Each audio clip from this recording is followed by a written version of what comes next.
এবার চালু তো। আজকে আমি আপনাদের কাছে প্রেশার কুকারে আর পালং শাক করে দেখাচ্ছি। গ্যাসটাকে অন করে দিয়েছি।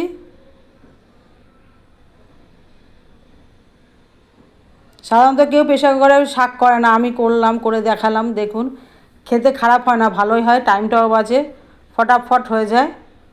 তেল দিয়ে দিচ্ছি প্রেশার কুকারে। তেলটা গরম হলে ওর মধ্যে একটু বড়ি ভেজে নিব।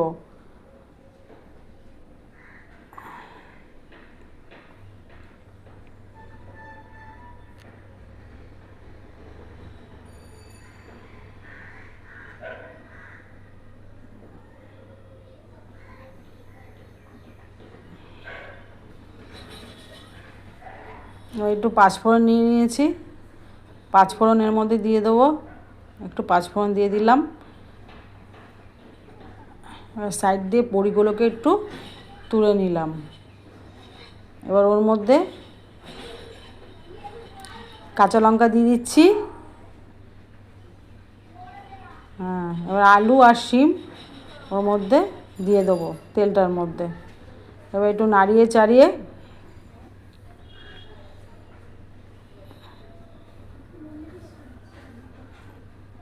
পরিমাণ মতো হলুদ আর নুন দিয়ে দেবো এর মধ্যে।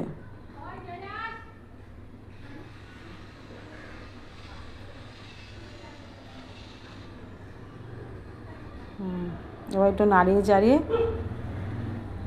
শাকগুলো দিয়ে দেবো।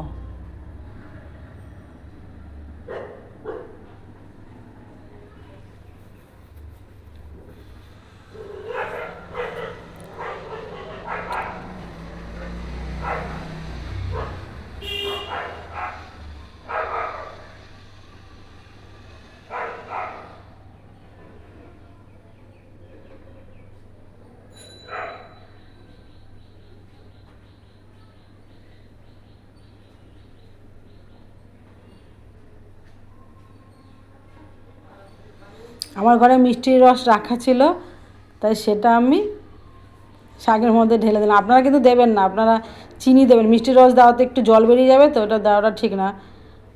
চিনিটা দিলেই ভালো, শাক ব্যাপার তো। হ্যাঁ, এবার একটা সিটি পড়ার অপেক্ষা রইলো। পাশের ওভেনে আমি একটুখানি বেগুন ভেজে নেব। ওভেনটা জ্বালিয়ে দিয়েছি। এই যে কড়াইতে বেগুন রাখা আছে, বেগুনটাকে ভাজতে থাকবো সিটি পড়ার অপেক্ষায়।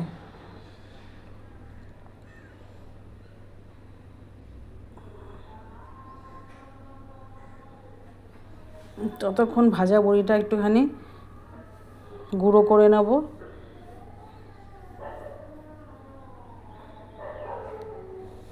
শাক সবসময় প্রেশার কুকারে দিলে একটু আঁচটা বাড়িয়ে দিতে হয়, মিডিয়াম আঁচে করলে হবে না, তাহলে জল বেশি বেরিয়ে যাবে। তাতে বেশি আঁচটা দিলে সিদ্ধ হয়ে যাবে আর জলটাও অতটা বেরোবে না, শুকিয়ে যাবে। ব্যাস, এই দেখুন আমার সিটি পড়ার সময় হয়ে এসছে।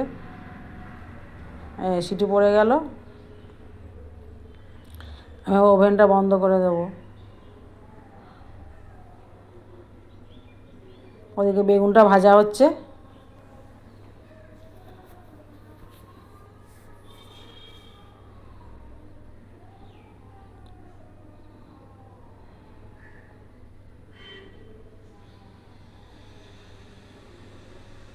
সবাই হয়তো ভাববেন পেশাগত কী করে শাক করে, এরমভাবে করে দেখবেন আমার ভিডিওটা দেখে।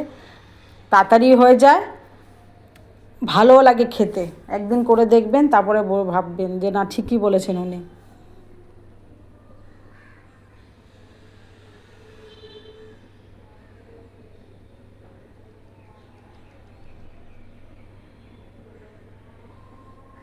এতক্ষণ ধরে শুনে রান্নাঘরে ভিডিওটা দেখার জন্য সবাইকে ধন্যবাদ। এবার প্রেসার কুকারটা খুলে ফেললাম, দিয়ে ভাজা বেগুনগুলো এর মধ্যে দিয়ে দেবো।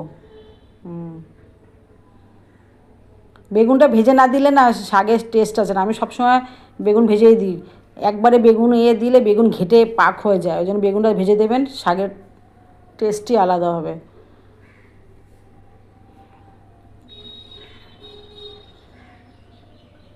নর্মাল রান্না করি আমি, এর মধ্যে না কোনো মশলা টশলা কিচ্ছু দেওয়ার ব্যাপার নেই।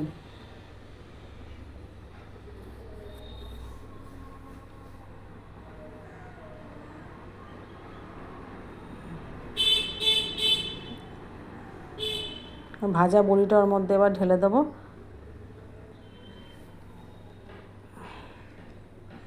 আমার হয়ে এসছে।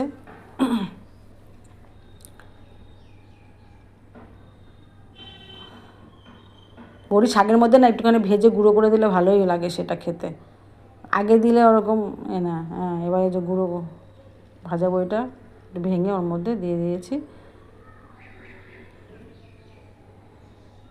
এরকমভাবে প্রেশার কুকারে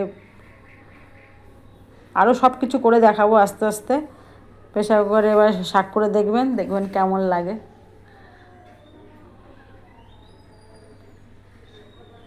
আশা করি আপনাদেরও ভালো লাগবে।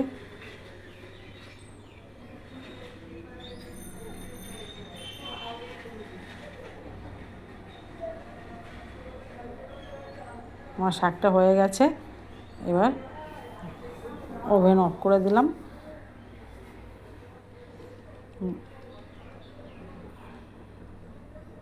দেখুন কত সুন্দর মাখা মাখা হয়েছে, দেখুন।